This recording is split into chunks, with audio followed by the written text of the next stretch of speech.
Hello everyone, welcome to chemistry solvers. तो आज हम देखने जा रहे हैं हमारा पार्ट ए नेट के एग्ज़ाम के लिए। ठीक है, तो सबसे पहले ये आपके सारे फॉर्मूले हो गए। ठीक, इनका एक बार स्क्रीनशॉट ले लो, उसके बाद देखते हैं। ठीक है, चलो अब ये आपके सारे बेसिक फॉर्मूले हैं जो आपको पता होने चाहिए। ठीक है, और पिछले 2-3 या 4-5 साल के एग्ज़ाम में देखो तो यहाँ से 1 या 2 क्वेश्चन आपका आता ही आता है। ठीक है, चलो यहाँ पे मेनली ये तो सिंपल हो गया, स्क्वायर, रेक्टेंगल वगैरह। ट्रायंगल में ये चीज़ ध्यान रखना, जैसे आइसोसेलेस ट्रायंगल, आइसोसेलेस ट्रायंगल की 2 अपोजिट साइड जो होती है वो इक्वल होती है और यहाँ पे आप इनके एंगल भी इक्वल होते हैं। ठीक है, ऐसे इक्विवेलेंस में सारे एंगल आपके इक्वल होते हैं जो कि आपके 60 डिग्री के होते हैं, सारी साइड आपकी इक्वल होती है। ठीक है, बाकी जैसे ये सेक्टर हो गया, यहाँ पे ये आपका ये सेक्टर हो गया। ठीक है, इस सेक्टर की जो सेक्टर का एरिया होगा वो क्या होगा, पाई आर स्क्वायर, जो कि सर्कल का एरिया होता है, और इंटू थीटा अपॉन 360 डिग्री। ठीक है, और जो ये आपकी आर्क की लेंथ होगी, आर्क लेंथ BPC, वो क्या होगी 2 pi r into theta by 360 degree. यानी कि हमें अगर थीटा एंगल पता हो तो हम आर्क की लेंथ और एरिया भी इजीली निकाल सकते हैं। ठीक है, बाकी तो आपके नॉर्मल है, पैरेललोग्राम, रोम्बस वगैरह, रोम्बस की सारी साइड आपकी इक्वल होती है और 2 डायगोनल होते हैं D1 D2, तो जो एरिया होगा वो क्या होगा, half into D1 into D2। ठीक है, बाकी हेक्सागन वगैरह इन सब का एरिया ध्यान रखना। ये आपका क्यूबॉइड, सिलेंडर हो गया, कौन होगा, कौन की आपकी हाइट h हो जाएगी और जो लेंथ हो जाएगी वो l हो जाएगी। ठीक है, स्फीयर और हेमिस्फीयर। अब ये देख लो, इसके बाद जो आपके पीछे 2-3 साल में क्वेश्चन आए हैं वो देख लेते हैं यहाँ से कैसे सोल्व होते हैं या नहीं होते।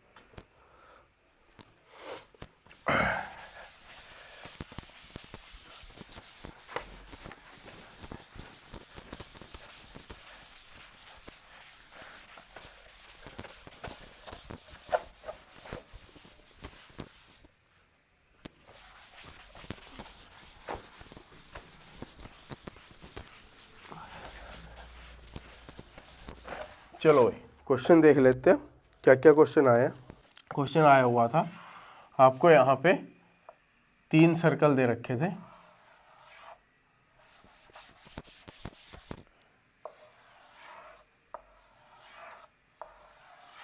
कुछ इस टाइप से। ठीक है, और ये तीनों पॉइंट इनके सेंटर है सर्कल के, और आपसे ये एरिया पूछ लिया था कि ये एरिया क्या आएगा। ठीक है, अगर मैं यहाँ से इनके सेंटर को जोड़ दूँ तो यहाँ पे आपकी एक इक्विलेटरल ट्रायंगल बन रही है। ठीक है, जिसकी साइड क्या है, आर के इक्वल है। ठीक है, और जो यहाँ पे एंगल होगा इक्विलेटरल ट्रायंगल में वो आपका कितना होता है, theta is equal to 60 degree होता है, और यहाँ पे आपके रेडियस आपके 1 के इक्वल दे रखे थे।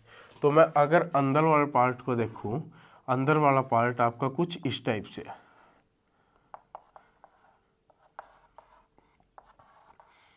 ठीक है, अंदर वाला पार्ट इस टाइप से है, जिसमें ये एक तो ट्रायंगल का एरिया हो गया, ये मैंने A1 मान लिया। ये कुछ जो एक ये साइड वाला एरिया हो गया, ये वाला। ठीक है, ये मान लो A2 है, ये A3 है, ये A2, और यहाँ पे ये भी आपका A2 और ये भी आपका A2, क्योंकि ये तीनों तो आपके क्या होंगे, इक्वल होंगे ना। तो हमें मेनली ये एरिया निकालना है कि ये एरिया क्या आएगा। ठीक है, मैंने अभी आपको सेक्टर का फॉर्मूला बताया था। सेक्टर क्या था, सेक्टर आपका ये था, यहाँ से अगर आपका कोई एंगल थीटा है, ठीक है, तो जो इस सेक्टर का एरिया होगा, सेक्टर का एरिया किसके इक्वल होगा, area is equal to pi r square into theta by 360 degree. ठीक है, इसके इक्वल था। तो यहाँ पे अगर एक सेक्टर का एरिया मैं निकालना चाहूँ तो क्या आ जाएगा, पाई आर स्क्वायर, थीटा मेरे को 60 डिग्री दे रखा है, 60 बाय 360 डिग्री। ठीक है, तो ये आपका 1/6 आ गया, यानी कि पाई आर स्क्वायर, आर की वैल्यू 1 दे रखी है, पाई/6 आ गया। ठीक है, तो पाई/6 किसका एरिया आया, ये दोनों एरिया आए, ट्रायंगल का भी और ये वाला एरिया भी। ठीक है, यानी कि ये आपका A1 प्लस A2 के इक्वल आया, A1 प्लस A2 के इक्वल आया है ना। A1 प्लस A2 पाई/6 आ गया। तो अगर मैं सिंपल A1 निकालना चाहूँ, A1 किसके इक्वल है, A1 आपका इक्विलेटरल ट्रायंगल है, उसका एरिया क्या होता है √3/4 A²। तो √3/4 साइड कितनी है A, जो कि आपको 1 दे रखी है, ठीक है, यानी कि ये आपका √3/4 के इक्वल आ गया।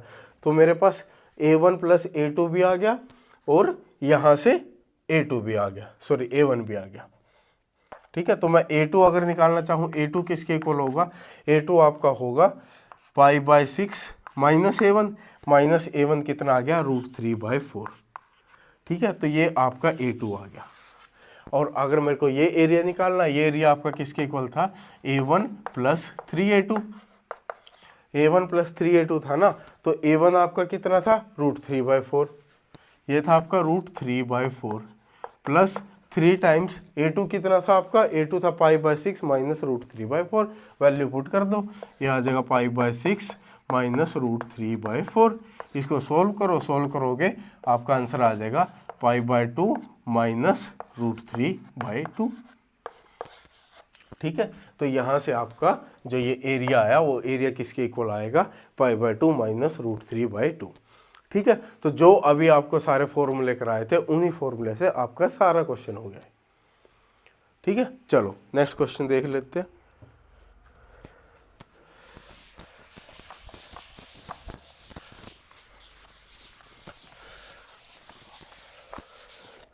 उसके बाद नेक्स्ट था आपको 2 कैंडल दे रखी थी, ठीक है, जो कि सिलेंड्रिकल शेप में थी। एक कैंडल A थी, एक कैंडल B थी, ठीक है।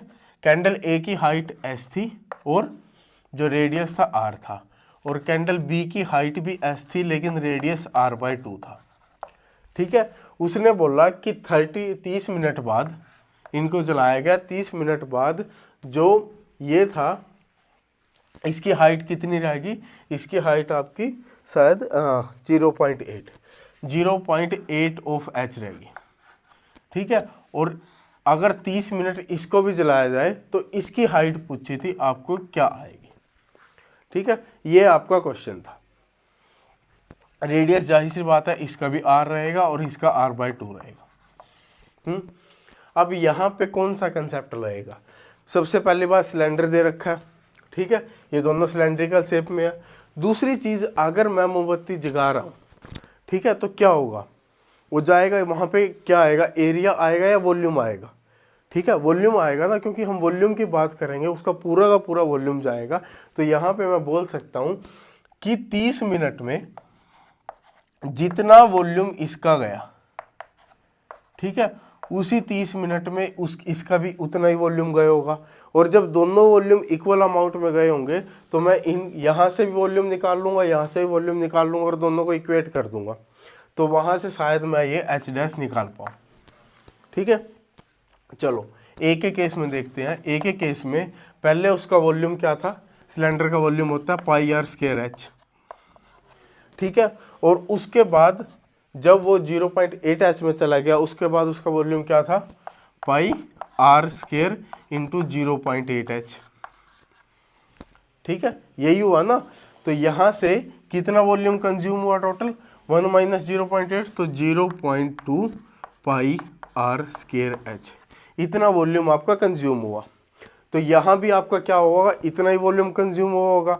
तो यहाँ भी आपका कितना, बी के केस में देखते हैं। बी के केस में पहले आपका वॉल्यूम क्या था, πr², यानी कि R²/4 H माइनस, उसके बाद यहाँ पे कितना आ जाएगा, πr²/4 × H', ठीक है। यहाँ पे भी आपका इतना वॉल्यूम कंज्यूम होगा और वो आपका किसके इक्वल है, इसके इक्वल है, 0.2 πr²H के इक्वल है, ठीक है। तो यहाँ से πr² आपका कॉमन आ जाएगा, ये आपका आ जाएगा H/4 - H'/4 = 0.2H, ठीक है। चार उस साइड चला गया मल्टीप्लाई में, H - H' = 0.8H। तो H' किसके इक्वल आया, H - 0.8H, जो कि आपका 0.2H के इक्वल था। यही आपका आंसर था, ठीक है, समझ में आया। तो यहाँ पे आपको क्या करना था, आपको दोनों केस में अगर 30 मिनट ही है, 30 मिनट टाइम, दोनों को सेम टाइम के लिए अगर जलाया गया कैंडल को, तो वो उनका इक्वल वॉल्यूम कंज्यूम होगा। ये कंसेप्ट आपको ध्यान में रख के यहाँ से उस वॉल्यूम को क्या करना था, इक्वेट करना था बस। ठीक है, चलो नेक्स्ट देखते हैं।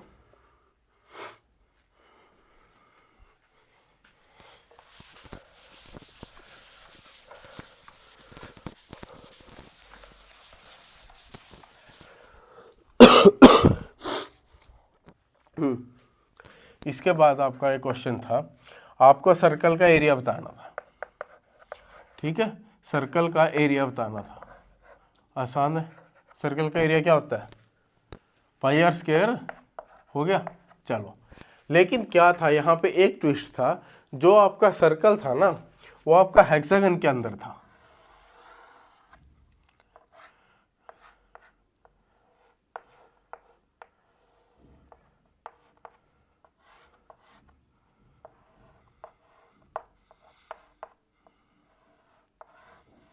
ठीक है, जो आपका सर्कल था वो एक हेक्सागन के अंदर था, और हेक्सागन की साइड है वो ए दे रखी थी, और जो सारे ऑप्शन थे वो आर के टर्म में, आपका एक भी ऑप्शन नहीं था, सारे ऑप्शन आपके ए के टर्म में थे।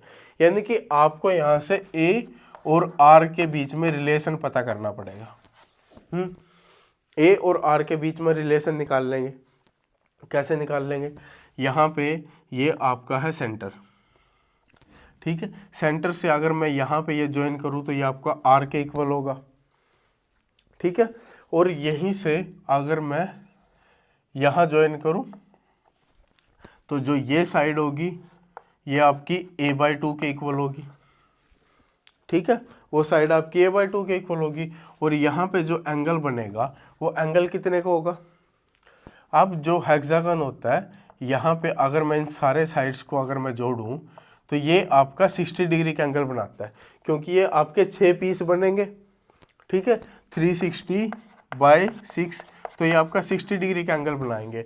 और ये क्या है, इस एक पीस का हाफ है, इस एक पीस का हाफ है, यानी कि ये 60 का भी आधा है, 60 का भी आधा है। तो ये जो आपका एंगल होगा थीटा, ये आपका थीटा होगा 30 डिग्री का।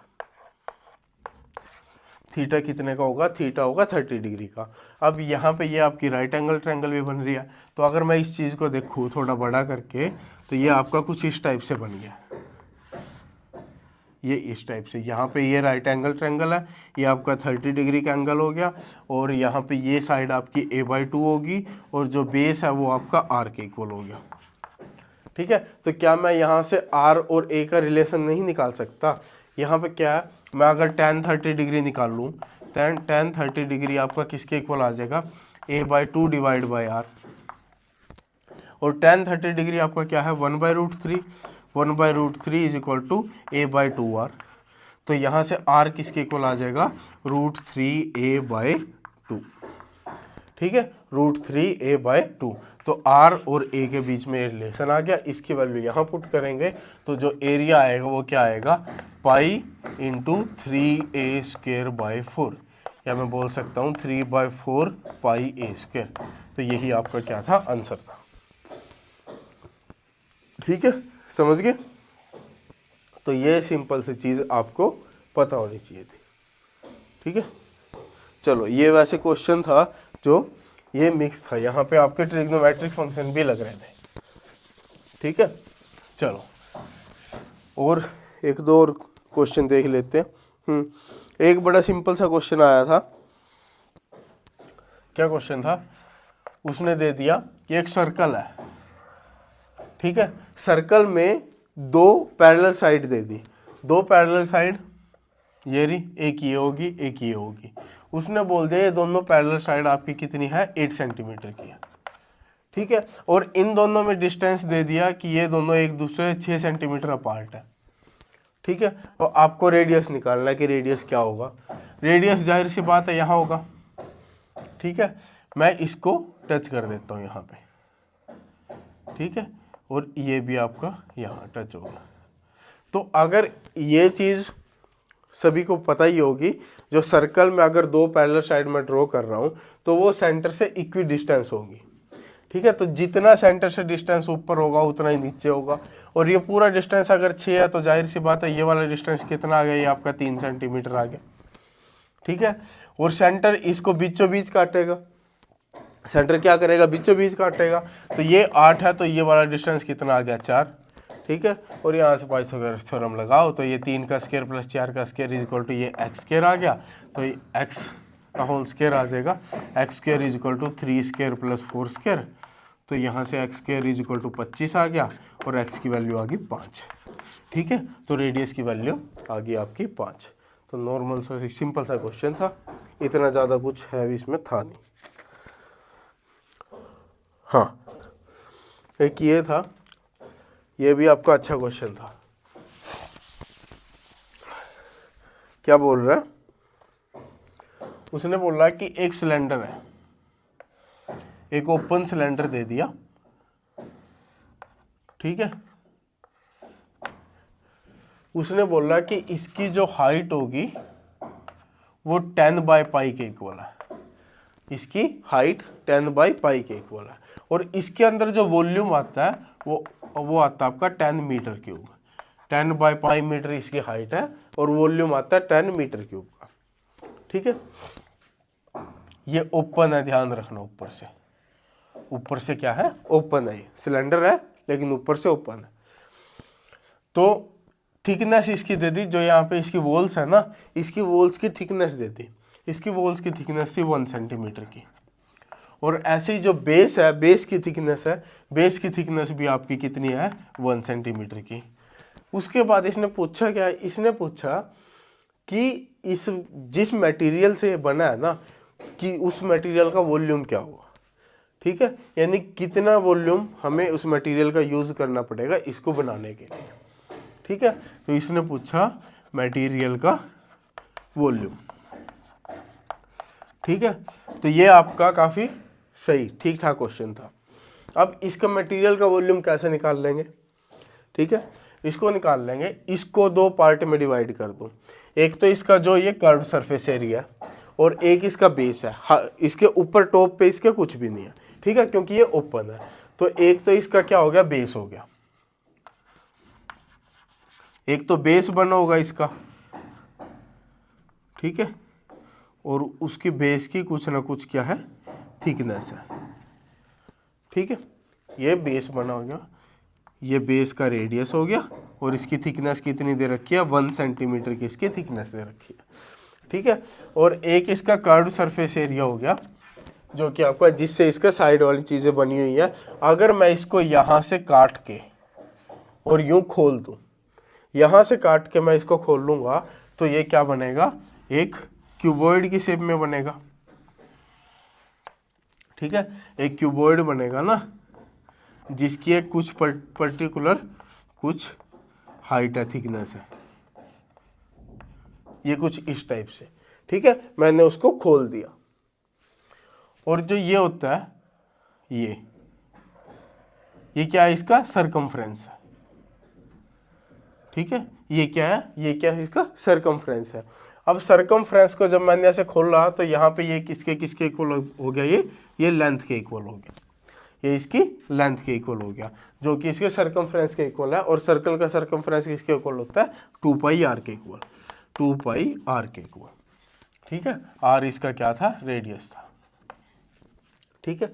ये इसकी ब्रेड्थ किसके इक्वल होगी, हाइट के इक्वल होगी, तो इसकी ब्रेड्थ होगी हाइट के इक्वल, जो कि 10/π मीटर, ठीक है। और जो इसकी हाइट होगी, हाइट किसके इक्वल होगी, जो इसकी थिकनेस दे रखी है, हाइट किसके इक्वल होगी, जो इसकी थिकनेस दे रखी है, जो कि आपकी 1 सेंटीमीटर।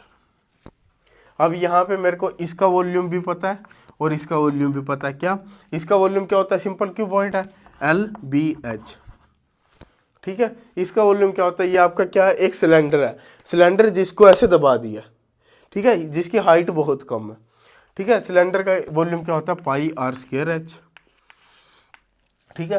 तो दोनों केस में मेरे को r की जरूरत है। r कहाँ से निकलेगा, r आपका यहाँ से निकलेगा। इसने वॉल्यूम दे रखा है कि 10 मीटर क्यूब का वॉल्यूम आ रहा है, तो वॉल्यूम किसके इक्वल होता है, πr²h, तो πr²h कितना दे रखा है, 10/π, और ये किसके इक्वल आएगा, 10 मीटर क्यूब के इक्वल, तो पाई से पाई कटा, 10 से 10 कटा, आर की वैल्यू कितनी आ गई 1 मीटर, आर की वैल्यू आ गई आपकी 1 मीटर। अब यहाँ पुट करो, यहाँ पे 2 पाई आर की वैल्यू 1 पुट करूंगा तो लेंथ की वैल्यू कितनी आ गई 2 पाई, ठीक है। ब्रेड्थ है आपकी 10 बाय पाई, ठीक है। हाइट है आपकी 1 सेंटीमीटर, सारी चीज़ें अगर मीटर में है तो इसको भी मीटर में कन्वर्ट करेंगे तो ये आ जाएगा आपको 1/100 मीटर। पाई से पाई कटा, 1 0 से 1 0 कटी, तो ये आपको आ गया 0.2 मीटर क्यूब, 0.2 मीटर क्यूब, ठीक है। यहाँ पे इसका देखते हैं, पाई 1 स्क्वायर इंटू हाइट कितनी है 1 सेंटीमीटर, इसको करेंगे 1/100 मीटर, ठीक है। तो ये आ जाएगा 3.14 डिवाइड बाय 100, तो ये आ जाएगा 0.0314 मीटर क्यूब, ठीक है। दोनों को ऐड कर दो, दोनों को ऐड करेंगे तो जो अप्रोक्स वॉल्यूम आएगा वो आपका आएगा 0.23 मीटर क्यूब, ठीक है। तो यही आपका आंसर था कि जो आपको मटेरियल चाहिए उसका वॉल्यूम कितना आएगा 0.23 मीटर क्यूब, ठीक है। तो इस टाइप से आपको थोड़ा सा मतलब, क्योंकि मैंने जितने भी क्वेश्चन देखे हैं ना, थोड़ी ज़्यादातर क्वेश्चन में कॉमन सेंस लगाने की भी ज़रूरत पड़ रही है। थोड़ी कॉमन सेंस लगाओ, थोड़े आपको फॉर्मूले सारे ध्यान होने चाहिए, सारे फॉर्मूले ध्यान होंगे तो यहाँ से आपका एक दो क्वेश्चन आता ही है। 1 2 क्वेश्चन यहाँ से हो जाएगा, और 1 2 क्वेश्चन ट्रिग्नोमेट्रिक फंक्शन से हो जाएगा, 1 2 क्वेश्चन आपका डिस्टेंस टाइम स्पीड वगैरह से हो जाएगा, ठीक है। तो ये आपके मिला के मतलब 6-7 क्वेश्चन, या और ज़्यादातर प्रोबेबिलिटी से भी आपके क्वेश्चन आ रहे हैं, तो ट्राई करूँगा वहाँ से भी आ जाए, तो कम से कम 10 क्वेश्चन आप वहाँ से कर पाओ, ठीक है। Okay bye.